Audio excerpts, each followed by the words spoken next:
Un nouveau projet a débuté cette semaine pour les élèves de la 4e à la 6e année qui fréquentent l'école du lac Au-Saumon.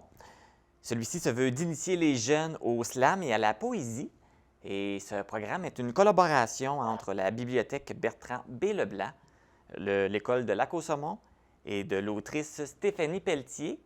Et pour en parler aujourd'hui, j'ai plusieurs invités, justement. J'ai Caroline Pelletier, qui est responsable de la bibliothèque Bertrand B. Leblanc.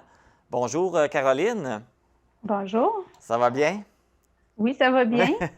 J'ai également Éric Couture, qui est directeur de l'école de Lac-au-Saumon. Bonjour, Monsieur Couture. Bonjour. Ça va bien? Très, très bien, merci. Excellent. Et j'ai l'autrice Stéphanie Pelletier. Bonjour, Stéphanie. Bonjour, Ça va bien? ça va très bien. Excellent. Fait qu'on va pouvoir partir ça. Bien, tout d'abord, on faudrait qu'on explique c'est quoi le projet. Je ne sais pas qui veut l'expliquer. Je peux peut-être commencer, puis après ça, je vais laisser mes collègues bonifier.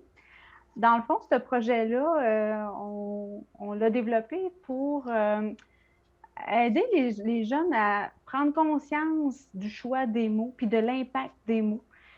Puis on cherchait une façon de pouvoir les amener vers la poésie et le slam. Ce n'est pas nécessairement des thèmes exploités beaucoup là, auprès des jeunes. Puis moi, de mon côté, j'avais déjà interpellé Stéphanie pour un projet là, avec les fêtes de l'Acadie au niveau du lac Au-Saumon, mais bon, avec la COVID et tout ça, ça a été quelque peu avorté, ce projet-là. Fait qu'on a profité pour pouvoir le redévelopper, mais autrement, via un appel là, à projet là, du ministère de l'Éducation et des Communications. Et puis, c'est ça, qu'à un moment donné, je suis allée en parler avec M. Couture là, à l'école au début de l'automne. L'école commençait à peine pour proposer ce projet-là, voir si c'était quelque chose de faisable. Puis on avait l'enjeu aussi que pour cet appel à projet-là, ça doit cadrer dans ce qu'on appelle des journées pédagogiques. Donc, les enfants ne doivent pas manquer des journées d'école pour pouvoir faire ces ateliers-là. C'est pour ça qu'on utilise les demi-journées CAP, là, qui étaient déjà. C'est un essai pour l'école cette année. Puis en plus, on s'incruste dans leur essai. Fait qu'on prenait ces plages horaires-là. Et puis, c'est ça. C'est qu'on veut les amener, les jeunes, à jouer avec les mots. Puis vraiment en faire quelque chose où l'estime de soi, on va développer beaucoup de choses, je pense, parce qu'il va y avoir de quoi de beau à la fin, une exposition. On va reprendre des bouts de leurs travaux finalement pour en faire des signets pour les livres que nous, on va distribuer à la bibliothèque. Fait il y a vraiment quelque chose de pérenne au travers de ce projet-là. Puis les familles, l'école, la communauté va pouvoir aussi voir tout le progrès dans le projet et les résultats. Fait que je ne sais pas, je peux laisser peut-être M. Couture et Stéphanie là, compléter. S'il y en a qui veulent rajouter des informations, si... Bien, de toute façon, là, comme ce que je comprends, c'est la bibliothèque qui a initié le projet. Donc là, l'école et Stéphanie, vous avez embarqué. Pourquoi vous avez embarqué? Qu'est-ce qui vous a allumé dans ce projet-là? Je peux prendre, je peux prendre le flambeau. En fait, moi, ce qui m'allume, c'est d'aller rencontrer les jeunes. Je trouve ça vraiment, en fait, dans mon métier d'écrivaine, j'ai toujours eu le souci de faire œuvre utile. J'ai besoin d'avoir l'impression que mon travail a un impact sur ma communauté. Et puis, je trouve que d'aller travailler avec les jeunes, c'est une des façons les plus directes d'avoir un impact parce qu'on cultive les lecteurs de demain. On travaille déjà à les initier à ce qui est les mots, la littérature. Et si on veut continuer d'avoir un public, des jeunes qui vont être à l'écoute, sensibilisés par notre métier, par notre travail, c'est important d'aller les voir. Mais je pense que ce qui est important aussi, c'est que les jeunes puissent avoir accès à une autre façon de voir les mots. Parce que c'est sûr que ils ont un programme à suivre quand ils sont en milieu scolaire, puis c'est hyper important, les travaux qu'ils font, mais parfois, ils sont très, très encadrés. Puis c'est drôle quand moi, je débarque parce que je leur donne comme beaucoup, beaucoup de liberté, puis des fois, ils sont saisis par cette liberté-là. C'est comme, oh, OK, là, il n'y a pas vraiment de critères. Non, non, les critères, c'est juste comme d'aller plus loin avec les mots. Donc, je leur offre comme un espace de liberté et de jeu.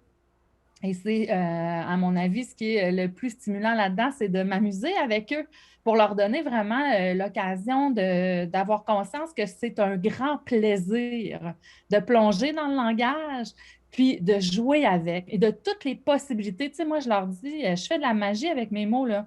Quand je vous parle, j'ai le pouvoir de mettre plein d'images dans votre tête. Donc, imaginez le pouvoir que vous avez quand vous commencez à travailler avec les mots.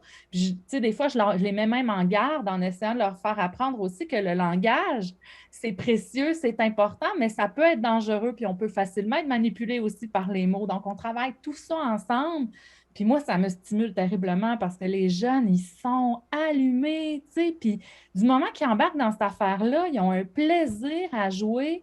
Puis moi, moi-même, ça me fait revoir le langage autrement. Donc, c'est sûr que quand on me propose, moi, d'aller travailler avec des jeunes, je dis tout le temps oui, avec grand plaisir. Oui. Monsieur Couture, vous, ça vous a Tout emballé à ce fait. projet? Oui, tout à fait. Je suis vraiment emballé par le projet parce que, oui, effectivement, Madame Caroline parlait tout à l'heure des projets CAP, donc dans les après-midi, où justement les élèves, on organise des activités pour les élèves. Alors ça, c'est une nouvelle offre de service qui est offerte pour les élèves, mais le côté pédagogique oui, également qui est attaché à ça. Donc, la quinzaine d'élèves à peu près là, qui est inscrit dans le projet actuellement pour le reste de l'année scolaire, donc à chaque 3 semaines, en fait, pour compléter notre année scolaire, ben, va leur permettre de développer davantage d'écriture dans un autre contexte classe, comme Mme Stéphanie parlait tout à l'heure. Et peut-être de découvrir chez certains élèves pardon, le plaisir d'écrire de façon différente qu'en classe, où là, c'est encadré, où là, il y a justement des règles à suivre et des thèmes à suivre. Et là, comme c'est différent, ben, peut-être même qu'on découvrira quelques écrivains au travers de la quinzaine d'élèves qui est là, donc à long terme aussi. Alors, c'est un élément qui est vraiment positif là, de mon côté également. Donc, de joindre l'utile à l'agréable, de démontrer que c'est pas juste le côté vraiment académique, mais on peut développer une écriture qui est agréable, puis de découvrir des nouveaux mots également là, qui seront donnés certainement là, par Mme Stéphanie. Et oui, puis c'est sûr que ça va être un plus pour le côté académique aussi, là. Voilà, tout à fait, exactement ça. Donc, il y a la découverte du français de façon différente. Et à mon avis, au point de vue pédagogique et au point de vue résultat académique également, je pense que ça va avoir un atout supplémentaire pour ces jeunes-là. Et là, ça a commencé cette semaine. Comment ça s'est passé, ce premier atelier? Là, c'est moi qu'il faut qu'ils répondent, je Oui. suis sûre de ça. Mais on a eu beaucoup de plaisir. J'ai rencontré des jeunes allumés, imaginatifs, qui répondent aux questions, qui ont déjà une bonne idée. En tout cas, plusieurs d'entre eux avaient déjà une bonne idée de ce qu'on peut faire avec le langage. Ils ont appris des choses aussi. C'est sûr que là, hier, c'était vraiment j'expliquais le projet, en fait, parce que de façon concrète, le projet, c'est qu'on va, oui, on va travailler à écrire des textes, on va y aller plus du point de vue de la poésie ou du slam pour créer, en fait, j'ai un petit exemple ici, j'en ai fait un pour leur montrer, une boîte à poèmes. Donc, je ne Oh, sais pas si on la voit, là, mais oui, on la voit. on a le poème ici en bas, là. Eux, ils le mettront où ils voudront, là, mais c'est vraiment une création visuelle pour illustrer un poème qu'ils auront écrit. Donc, on va vraiment travailler l'assemblage du visuel et de l'écrit. Et puis, donc, c'est ça, hier, on a vraiment plus préparé le terrain. Je leur ai parlé un peu de la littérature, du langage et on a commencé à faire un peu de poésie avec des mots découpés que je leur ai fournis. Et ça foisonnait vraiment d'idées. Et ce que je trouvais déjà intéressant, c'était que je leur ai donné des mots prédécoupés j'avais chacun leur petite enveloppe. Et là, c'était déjà la difficulté pour eux de se dire, OK, je joue avec les mots que j'ai là, mais j'ai une phrase dans ma tête qui est plus logique que ce que je peux faire avec les mots que j'ai. Alors là, je les forçais un petit peu à tordre justement le langage. Tu sais. Ils seraient allés naturellement vers une phrase beaucoup plus avec un sens très, très clair, très établi dans leur tête. Et là, il n'y avait pas le choix d'utiliser les mots qu'ils avaient. Donc, ils se sont amusés de plus en plus à tordre ce qu'ils avaient comme idée préconçue de ce que c'est une belle phrase pour inclure des mots surprenants. Parce que je dis tout le temps, moi, faire de la poésie, c'est faire des surprises avec les mots. Mhm. Donc là, tranquillement, on a commencé à s'amuser à ça. Puis c'est vraiment ça. Je vais sommer leur parcours de petites embûches pour les forcer à aller plus loin, en fait, avec les mots. Et puis, j'ai eu vraiment beaucoup de plaisir avec eux. Puis, j'ai eu l'impression aussi qu'ils en avaient eu aussi. En tout cas, ils parlaient déjà de Hey, qu'est-ce qu'on va faire la prochaine fois? Donc, c'est souvent bon signe. Justement, pour parler de la prochaine fois, Caroline l'expliquait au début de l'entrevue. Euh, les jeunes ne manqueront pas de cours, ça va être pendant les journées pédagogiques, mais c'est quoi la fréquence? Est-ce que vous les voyez une fois par semaine, une fois par mois? Ça va fonctionner comment pour l'horaire des rencontres? Ben, les journées CAP, comme disait Monsieur Éric, c'est aux 3 semaines. OK. Donc, je vais les rencontrer 7 fois, plus le jour de l'exposition. Donc, on va présenter une exposition à la fin. Donc, je devrais les voir à peu près 8 fois là, en tout là, pour préparer ce projet final. Parfait. Et puis, vous avez eu une subvention du ministère de la Culture et des Communications pour ce beau projet, n'est-ce pas? C'est Oui, Caroline qui va... Oui? oui, ben oui, je vais y aller. Dans le fond, c'est un projet qu'on avait estimé là, à 5 900 quelques dollars, là, comprenant donc tous les coûts, puis aussi ce qui sera, je veux dire, on a des gens à l'école, on n'a pas demandé de sous pour ça, mais c'est payé par l'école, donc on va dire en nature, là, plus tout le bénévolat aussi, parce qu'on va avoir un bénévole dédié, là, nous, de la bibliothèque, qui va accompagner Stéphanie pour les prochaines rencontres, juste pour être là en cas de besoin. Là. Puis quand on va arriver aussi à tout ce qui est découpage et préparation des boîtes, bien, il y a plus de matériel. Donc, tout ça a été calculé. Fait qu'on a reçu une subvention là, de 4 446 ce qui représente 75 là, du coût là, du projet. Le reste, ben, c'est ça, comme je vous dis, là, il y a en nature, on va aller chercher aussi dans la communauté si c'est nécessaire. Il y avait le conseil d'établissement aussi qui était avisé du projet. Fait que s'il y a des choses, en tout cas, on va s'ajuster en cours de route. Mais sinon, là, c'est vraiment une aide qui est non négligeable. Donc là, on peut dire que c'est comme un peu un projet pilote en ce moment. C'est la Oui. première fois que vous l'essayez.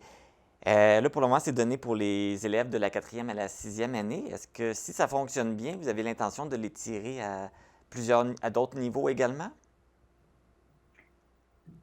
Ben, Ah, je vais me lancer. Là, on s'était dit qu'on ferait un essai parce que c'est aussi le premier projet développé avec l'école. Fait que c'est la première fois qu'on tente ça. Fait que je pense qu'on va se permettre à la fin peut-être de faire comme un post-mortem, voir comment ça a été. Puis oui, si c'est possible, moi, ça ne me dérange pas que la bibliothèque s'implique à long terme sur d'autres projets comme ça. Moi, je trouve ça super génial. C'est bon pour notre élève. Fait que, pour ça, là, moi, je suis toujours partante. Mais on verra aussi, ça dépend. Là, on avait le contexte COVID qu'il fallait aussi prendre en considération. Si les gens ne pouvaient pas être à l'école, ben, il fallait qu'ils soient quand même capables de manipuler Teams et le Zoom, dépendamment de la plateforme utilisée. Fait que c'est toutes des choses qu'on pourrait revoir. Là, moi, je ne dis pas non, mais on verra là, à la fin qu'est-ce qu'il y en est. Fait que je ne sais pas si M. Couture est partant aussi, rendu là, on verra. à élargir le... Hein. C'est un beau partenariat là, qu'on vient de faire, fait qu'on va se permettre de l'évaluer par la suite. Bien justement, M. Couture, on vous lance la question. Est-ce que si ça fonctionne bien, est-ce que c'est un projet que vous verriez élargir à plusieurs niveaux à d'autres élèves et peut-être même d'autres écoles également? Pour les autres écoles, c'est difficile pour moi de répondre, mais oui, pour la prochaine année scolaire chez nous, dépendamment des budgets, dépendamment aussi des contextes. Donc, le bilan de fin d'année va nous permettre d'orienter certainement le projet. Est-ce que ça sera dans d'autres niveaux? Est-ce que ça sera avec les mêmes niveaux? Peut-être même les mêmes élèves qui vont souhaiter, en tout cas, on va voir dans notre bilan, mais qui vont souhaiter poursuivre la prochaine année scolaire. Et si notre année aura encore un contexte, on a nos après-midi CAP qu'on appelle. Alors, tout ça est à prendre en compte en prévision de la prochaine année scolaire. Mais si jamais c'est possible, avec en tout cas, l'engouement que je vois cette année, ben, bingo, certainement oui, parce que ça devient donc un projet très intéressant, à la fois pour les élèves dans leurs apprentissages, alors tous les liens qu'on peut y faire, alors je serais davantage positif, oui. Là, vous êtes chanceux parce que le retour en présentiel avait lieu lundi. Donc là, les ateliers peuvent avoir lieu en personne. Mais j'imagine, est-ce que c'est possible si jamais il y a un reconfinement ou je ne sais pas, est-ce que c'est quelque chose qui peut se faire également en Zoom? Bien, actuellement, on ne parle pas de reconfinement comme tel. Il y a davantage des élèves qui sont isolés lorsqu'ils ont l'effet positif comme tel, lorsque le test est positif. Mais et il y a des jeunes actuellement qui ne sont pas à l'école pour cette raison-là, puis qui vont peut-être pouvoir se joindre. On parlait avec Mme Stéphanie, et même si un jeune manque un atelier, est-ce qu'il va pouvoir se joindre? Et la réponse a été positive. Alors, à ce moment-là, je pense que ça va être un plus. Alors, il faut être prêt à toute éventualité. Peut-être que oui, on pourra voir si avec un Zoom ou un Team, ce sera possible de le faire à distance. Il faut que les élèves aient l'équipement également à la maison, donc on prête l'équipement scolaire pour pouvoir le réaliser. Alors, c'est toute une gymnastique, mais si c'est un besoin et qu'on n'a pas le choix, grosso modo, pour poursuivre la démarche, ah oui, absolument. Bon, on se souhaite que ça aille bien, que vous allez pouvoir faire toutes les rencontres en présentiel. Et puis là, vous parliez du projet, là, de l'exposition qu'on va avoir à la fin du projet. Et ça va être une exposition, ça va être ouvert juste aux étudiants de l'école ou ça va être ouvert à tout le monde? Les gens vont pouvoir aller, les gens de l'extérieur vont pouvoir aller voir également? Dans le projet actuel, donc, il y a un premier volet qui est l'exposition à l'école directement, donc pour les élèves. Et par la suite, l'exposition va se déplacer, Mme Caroline pourra le confirmer, pourra se déplacer à la bibliothèque, donc Bertrand-Ville-Leblanc. Fait que là, les gens vont pouvoir avoir accès, vont pouvoir aller voir là, le résultat là, du travail des élèves à ce niveau. Pour la communauté, tout à fait. Bien, c'est super intéressant. C'est un très beau projet, je trouve. Puis si ça fonctionne bien, bien écoute, lancez-le, offrez-le à d'autres, que ça soit implanté un peu partout. Puis c'est vraiment le fun au niveau de travailler des mots, au travers du langage. Je pense que moi, je trouve que c'est un très beau projet, une très belle initiative. Je ne sais pas s'il y a quelqu'un d'autre qui avait d'autres choses à rajouter. Oui, c'est pas mal complet. Ça va? Pour Caroline et Stéphanie aussi, ça va? Oui. Oui, Parfait. tout à fait. Bien, merci beaucoup d'avoir accepté notre invitation et d'être venu nous parler de ce beau projet. Puis on vous souhaite un beau succès avec celui-là. Et bonne chance. Bonne réussite. Ben, merci. Merci. Merci beaucoup. Au plaisir. Merci. Bye bye. Bye bye.